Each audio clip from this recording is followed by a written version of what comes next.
विश्व डेयरी सम्मेलन के उद्घाटन पर क्या बोले पीएम मोदी, आइए देखते हैं। मुझे खुशी है कि आज डेयरी सेक्टर के दुनिया भर के एक्सपर्ट्स और इनोवेटर्स भारत में एकजुट हुए हैं।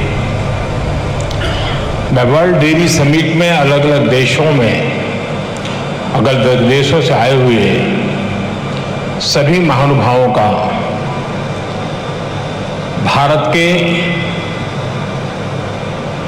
कोटि कोटि पशुओं की तरफ से, भारत के कोटि कोटि नागरिकों की तरफ से, भारत सरकार की तरफ से हृदय से बहुत बहुत स्वागत करता हूं। डेयरी सेक्टर का सामर्थ्य न सिर्फ ग्रामीण अर्थव्यवस्था को गति देता है, बल्कि ये दुनिया भर में करोड़ों लोगों की आजीविका का भी प्रमुख साधन है। मुझे विश्वास है ये समिट आइडियाज, टेक्नोलॉजी, एक्सपर्टाइज और डेयरी सेक्टर से जुड़ी परंपराओं के स्तर पर एक दूसरे की जानकारी बढ़ाने और एक दूसरे से सीखने में बहुत बड़ी भूमिका निभाएगी।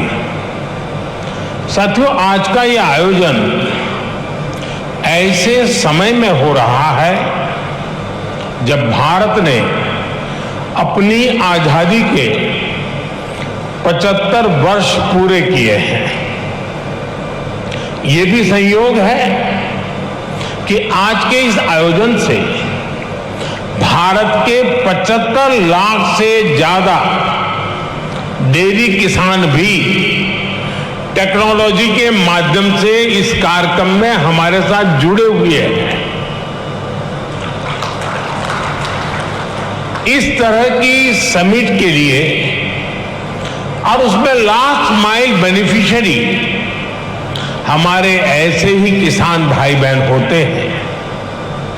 मैं वर्ल्ड डेयरी समिट में अपने किसान साथियों का भी स्वागत करता हूं, उनका अभिनंदन करता हूं। साथियों, पशुधन और दूध से जुड़े व्यवसाय भारत की हजारों वर्ष पुरानी संस्कृति का अभिन्न हिस्सा रहा है।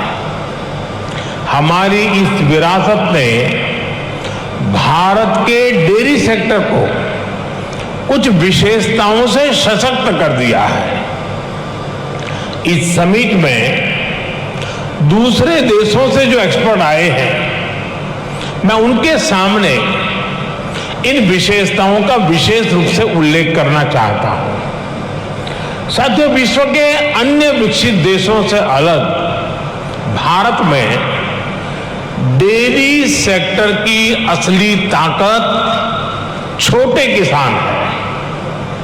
भारत के डेयरी सेक्टर की पहचान मास प्रोडक्शन से ज्यादा प्रोडक्शन बाय मासिस की है।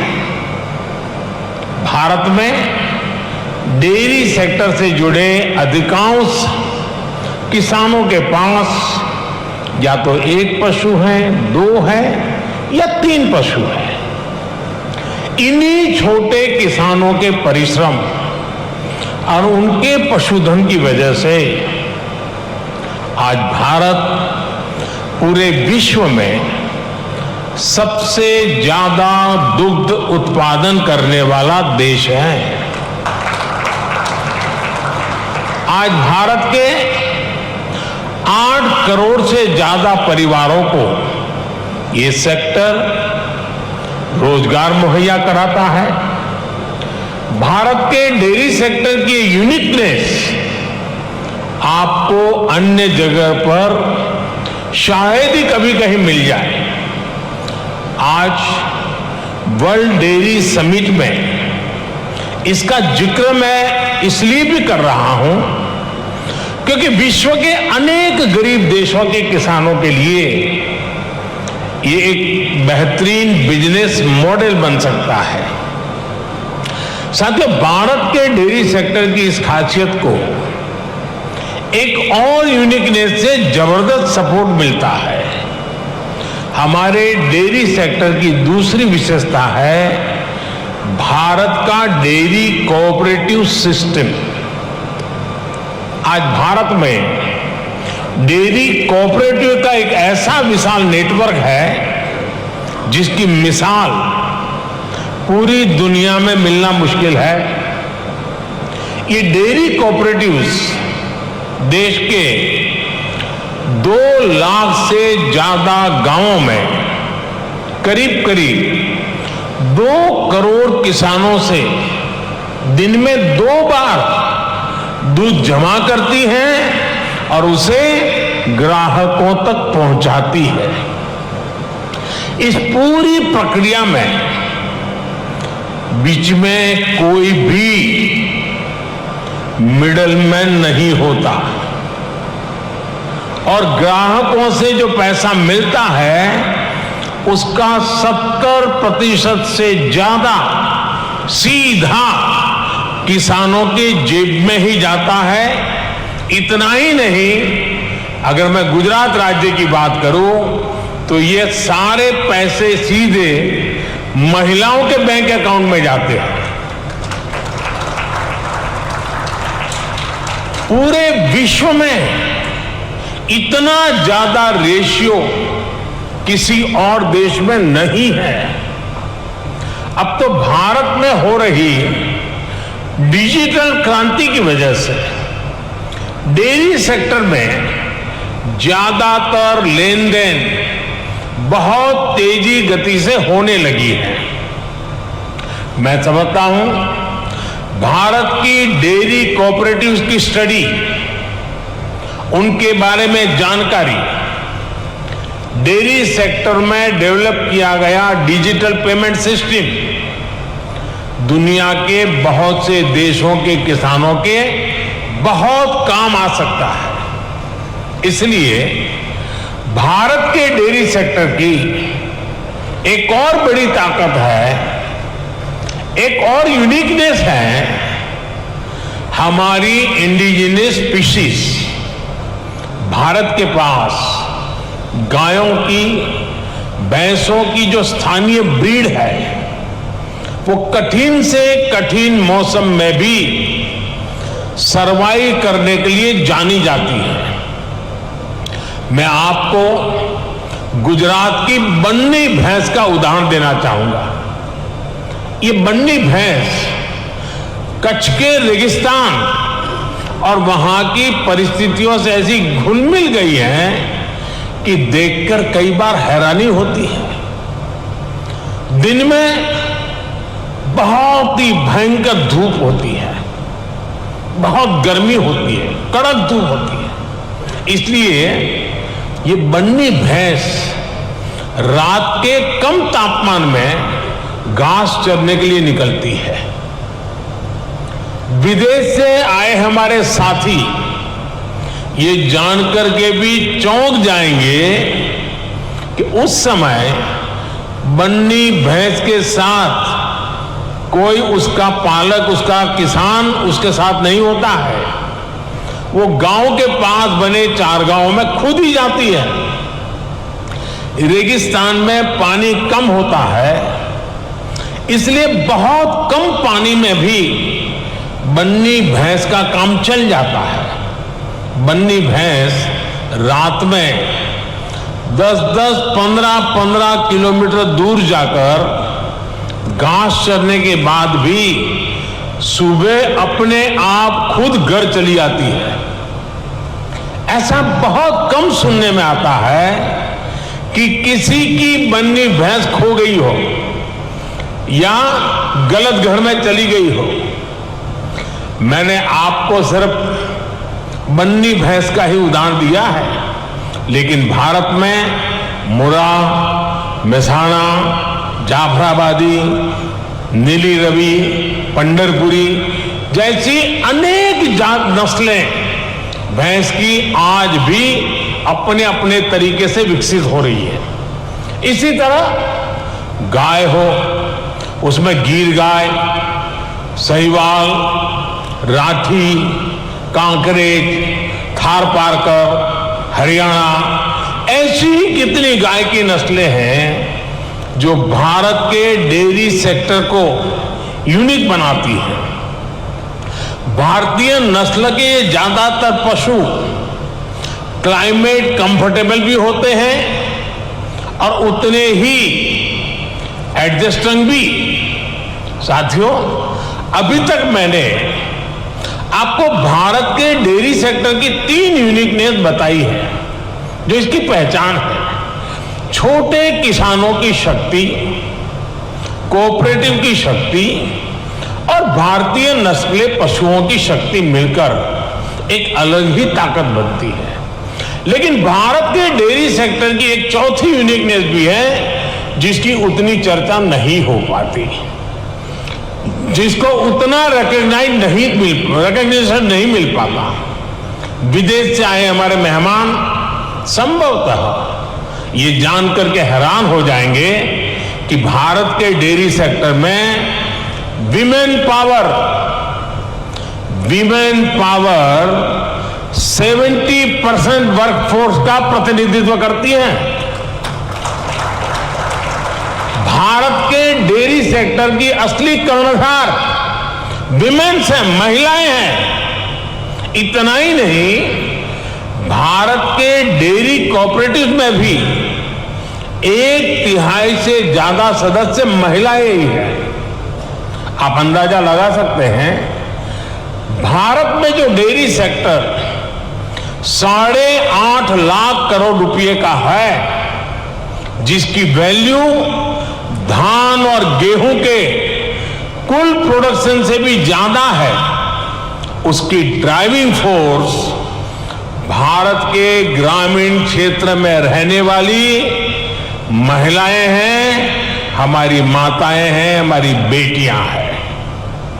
मैं वर्ल्ड डेयरी समिट से जुड़ी सभी महानुभावों से भारत की नारी शक्ति की इस भूमिका को रिकॉग्नाइज करने, इसे विभिन्न वर्ल्ड प्लेटफॉर्म पर ले जाने का भी मैं आग्रह करूंगा। साथियों, 2014 के बाद से हमारी सरकार ने भारत के डेयरी सेक्टर के सामर्थ्य को बढ़ाने के लिए निरंतर काम किया है। आज इसका परिणाम मिल्क प्रोडक्शन से लेकर किसानों की बड़ी आय में भी नजर आ रहा है।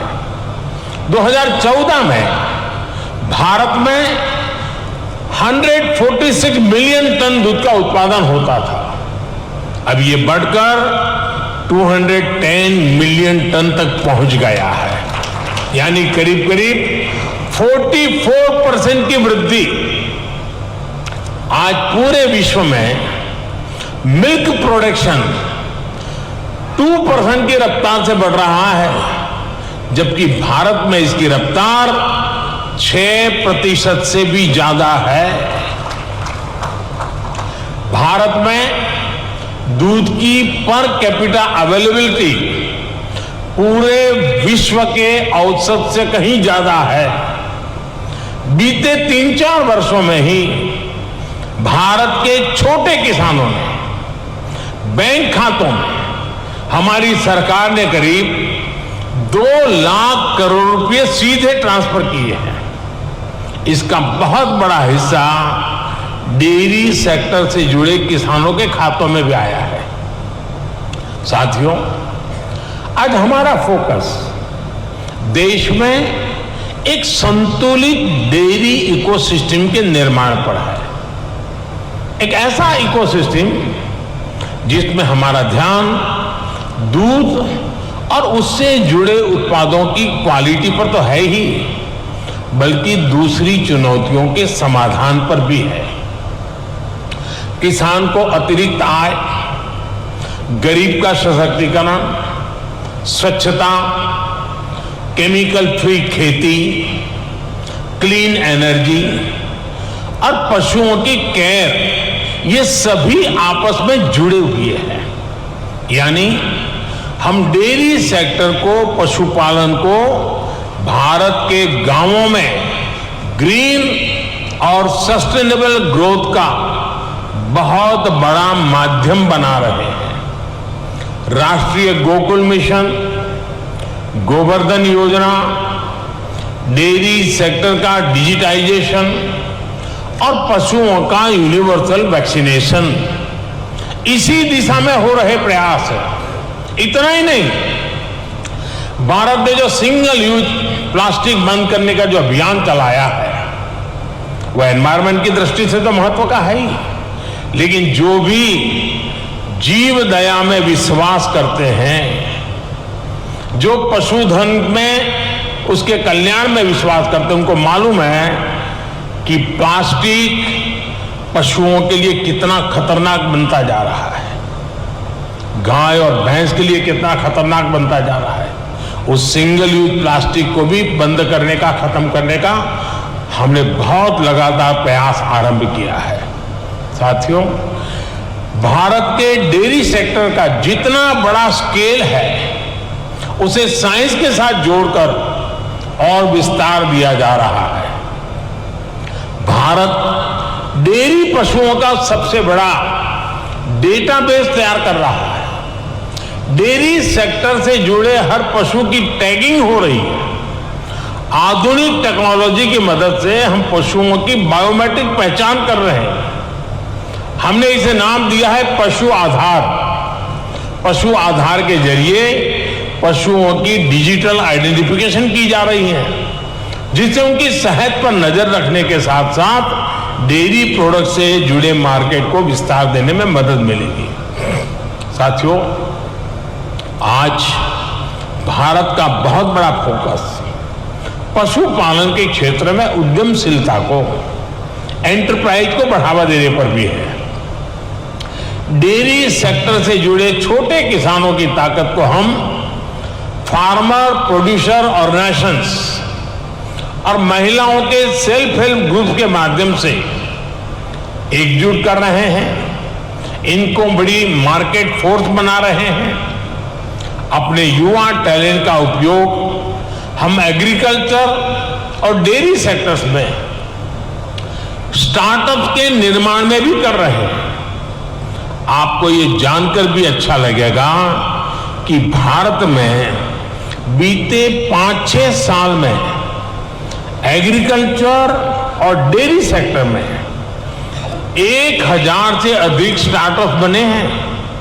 साथियों, भारत किस तरह अनोखे प्रयास कर रहा है उसका एक उदाहरण गोवर्धन योजना भी है। अभी हमारे रूपाला जी ने गोबर का इकोनॉमी में बढ़ता महत्व का वर्णन किया था। आज भारत में पशुओं के गोबर से बायोगैस और बायो सीएनजी बनाने का एक बहुत बड़ा अभियान चल रहा है। हमारी कोशिश है कि डेयरी प्लांट्स अपनी जरूरत की अधिकतर बिजली गोबर से ही पूरी करें। इससे किसानों को गोबर का भी पैसा मिलने का रास्ता बन रहा है। इस प्रक्रिया में जो ऑर्गेनिक खाद बनती है उससे किसानों को खेती के लिए एक सस्ता माध्यम मिल जाएगा। इससे खेती की लागत भी कम होगी और मिट्टी भी सुरक्षित रहेगी। भारत में आज नेचुरल खेती पर, नेचुरल फार्मिंग पर भी अभूतपूर्व बल दिया जा रहा है, जिसमें पशुओं की बहुत बड़ी भूमिका है। साथियों, मैं अक्सर कहता हूं कि खेती में मोनोकल्चर ही समाधान नहीं है, बल्कि विविधता बहुत आवश्यकता है। ये पशुपालन पर भी लागू होता है। इसलिए आज भारत में देसी नस्लों और हाइब्रिड नस्लों दोनों पर ध्यान दिया जा रहा है। इससे जलवायु परिवर्तन से होने वाले नुकसान की आशंकाओं को भी कम किया जा सकेगा। साथियों, एक और बड़ा संकट पशुओं को होने वाली बीमारियों का है। पशु जब बीमार होता है तो एक किसान के जीवन को प्रभावित करता है, उसकी आय को प्रभावित करता है। ये पशुओं की क्षमता, उसके दूध और इससे जुड़े दूसरे उत्पादों की क्वालिटी पर भी असर डालता है। इसलिए भारत में हम पशुओं के यूनिवर्सल वैक्सीनेशन पर भी बल दे रहे हैं। हमने संकल्प लिया है कि 2025 तक हम 100% पशुओं को फूट एंड माउथ डिसीज और ब्रुसेलोसिस की वैक्सीन लगाएंगे। हम इस दशक के अंत तक इन बीमारियों से पूरी तरह से मुक्ति का लक्ष्य लेकर चल रहे हैं। साथियों, आज आपके बीच चर्चा करते हुए मैं डेयरी सेक्टर के सामने आई सबसे ताजा चुनौती का भी जिक्र करूंगा। पिछले कुछ समय में भारत के अनेक राज्यों में लंपी नाम की बीमारी से पशुधन की क्षति हुई है। विभिन्न राज्य सरकारों के साथ मिलकर केंद्र सरकार इसे कंट्रोल करने की पुरजोश कोशिश कर रही है। हमारे वैज्ञानिकों ने लंपी स्किन डिसीज की स्वदेशी वैक्सीन भी तैयार कर ली है। वैक्सीनेशन के अलावा जांच में तेजी लाकर पशुओं की आवाजाही पर नियंत्रण रखकर उस बीमारी को काबू करने की कोशिश की जा रही है। साथियों, पशुओं का वैक्सीनेशन हो या फिर दूसरी टेक्नोलॉजी, भारत पूरी दुनिया के डेयरी सेक्टर में कंट्रीब्यूट करने के लिए और सभी साथी देशों से सीखने के लिए हमेशा तत्पर रहा है। भारत ने अपने फूड सेफ्टी स्टैंडर्ड्स पर भी बहुत तेजी से काम किया है। आज भारत लाइव स्टॉक सेक्टर के लिए एक ऐसे डिजिटल सिस्टम पर काम कर रहा है जो इस सेक्टर की एंड टू एंड एक्टिविटीज को कैप्चर करेगा। इससे इस सेक्टर में सुधार के लिए जरूरी सटीक जानकारी मिल पाएगी। ऐसी ही अनेक टेक्नोलॉजी को लेकर जो काम दुनिया भर में हो रहे हैं उसको ये समिट अपने सामने रखेगी। इससे जुड़ी एक्सपर्टाइज को हम कैसे शेयर कर सकते हैं, इसके रास्ते सुझाएगी। मैं डेयरी इंडस्ट्री के ग्लोबल लीडर्स को भारत में डेयरी सेक्टर को सशक्त करने के अभियान में शामिल होने के लिए आमंत्रित करता हूं। मैं इंटरनेशनल डेयरी फेडरेशन की भी उनके बेहतरीन काम और योगदान के लिए प्रशंसा करता हूं। आप सभी का, जो विदेश से आए हुए मेहमान का मैं फिर से स्वागत करता हूं, उनका अभिनंदन करता हूं और मैं एक लंबे अरसे के बाद, करीब 5 दशक के बाद भारत को आप सबका स्वागत करने का मौका मिला, आप सबके साथ विचार विमर्श करने का अवसर मिला और यहां से जो मंथन से अमृत निकलेगा, इस हमारे अमृत काल में देश के ग्रामीण जीवन के अर्थतंत्र को विकसित करने में, देश के पशुधन के सामर्थ्य को और मजबूत बनाने में और देश के गरीब से गरीब के सशक्तिकरण में भी बहुत बड़ा योगदान देगा। इसी अपेक्षा और आशा के साथ आप सबका बहुत बहुत आभार, बहुत बहुत शुभकामनाएं। धन्यवाद।